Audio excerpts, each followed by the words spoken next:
చేసుకుంటున్నట్టున్నారు. కానీ ఈరోజు కింద స్థాయిలో ఈ నెల రోజుల నుండి మన హైదరాబాద్ సిటీలో జరుగుతున్న ఈ సంఘటనలు చూసి చాలామంది చదువుకున్న అమ్మాయిలు ఎవరైతే వాళ్ళ పిల్లల్ని స్కూల్కి పంపిస్తున్నారో భయంతో అయిపోతున్నారు. అమ్మో మా పిల్లల్ని ఏమి చేస్తారో, ఎక్కడైపోతారో, ఇంకెవరైనా వెనుక పోవాలి సెక్యూరిటీ అనే కాడికి వచ్చున్నారు. అంటే ఒక రకమైన భయం.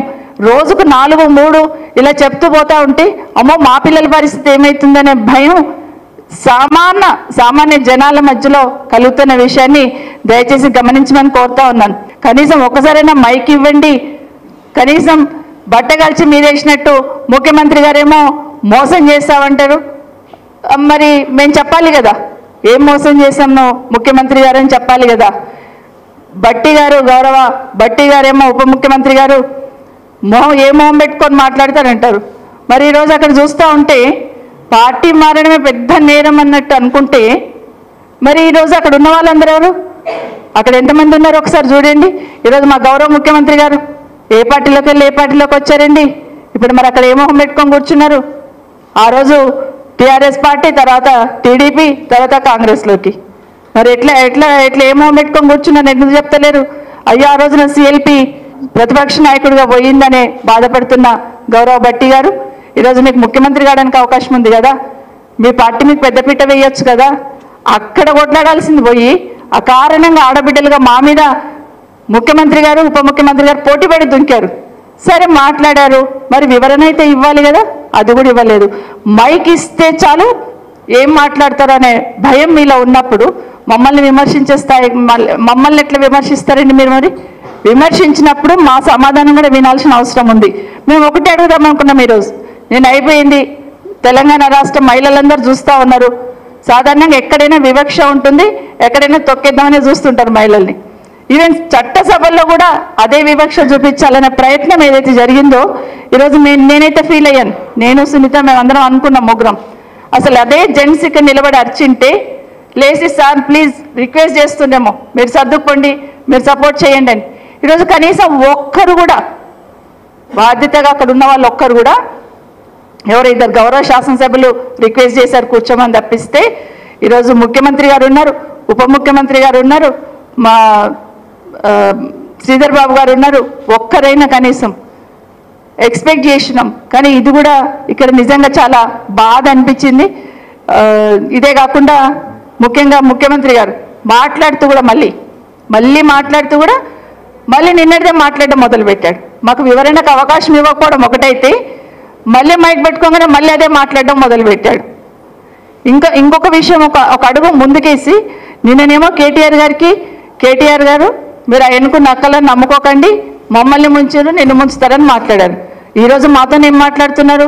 అక్క మీరు వాళ్ళని నమ్ముకోకండి, వాళ్ళు మిమ్మల్ని కూడా ముంచుతారు, వాళ్ళ చెల్లెల్ని పంపించున్నాడు. అసలు హాల్లో లేని కవిత గారి గురించి మాట్లాడడం ఏమైనా సంస్కారమా? ఒక ఆడబిడ్డ ఎవరైనా కానివ్వండి, శత్రు కూతురు ఉంటే కూడా ఆడబిడ్డ ఎక్కడన్నా కష్టపడుతుంటే పక్క నుండి మనం బాధపడుతూ ఉంటాం. అయ్యో ఆయన బాధపడితే బాధపడను కానీ ఆ పిల్ల ఏం చేసింది అని బాధపడుతుంటాం. అట్లాంటిది సింపతి లేకపోగా కవిత గారి పేరు కూడా అక్కడ తీసుకున్నారు. నిజంగా తీవ్రంగా ఖండిస్తూ ఉన్నాను. ఎందుకంటే మానవత్వం లేని మాటలు మాట్లాడి ఉండి అనిపించింది. ఎవరికైనా ఏ తల్లిదండ్రులకైనా బిడ్డ ఎంత బాధ అనిపిస్తుంది అనేది తెలుసు. అలాంటిది ఈరోజు అకారణంగా కవిత గారి పేరు తీసుకొని మాట్లాడడం మొదలుపెట్టాడు. ఏం చెప్తాడు? కేటీఆర్ గారిని మీరు నమ్ముకుంటే మిమ్మల్ని అవతల వాళ్ళ చెల్లెల్ని కాపాడుకోలేడు, మిమ్మల్ని ఏం చేస్తాడు అక్క, మీరు ఇక్కడ ఉంటే నయన్కున్నలని ఇద్దరిని ముందు సీట్లో కూర్చునబెట్టినాం, మీరు కూడా నమ్ముకోకండి అని ఇండైరెక్ట్గా మాట్లాడుతూ ఉంటే ద్వంద్వ నీతితోని ఎక్కడ అవకాశం వస్తే అక్కడ ట్విస్ట్ మాట్లాడాలని అయితే ప్రయత్నం చేస్తున్న ముఖ్యమంత్రి గారు ఆ ముఖ్యమంత్రి పదవికి ఆ హోదాకి తగదు అని ఇక్కడ నుండి మీకు తెలియజేస్తా ఉన్నాను. ఎందుకంటే దానికి ఆ పదవికి ఒక గౌరవం ఉంటుంది. ఆ గౌరవాన్ని నిలబెట్టే ప్రయత్నం చేయండి, కానీ ఎక్కడ పడితే అక్కడ దాన్ని మలిపి మాట్లాడే ప్రయత్నం అయితే చేయొద్దు. ఈరోజు మాకు సపోర్ట్గా వచ్చిన మా గౌరవ శాసనసభ్యులందరినీ కూడా ఒక్కసారి మైక్ ఇవ్వండి, ఆడబిడ్డల గొంతు వినండి అని అడుగుతున్న మా గౌరవ శాసనసభ్యులందరినీ కూడా అరెస్ట్ చేసి మార్షల్స్ని పెట్టి తీసుకొని ఈరోజు మన పార్టీ ఆఫీస్లో వదిలిపెట్టిన విషయం ఏదైతే ఉందో నిజంగా చాలా చాలా బాధాకరం.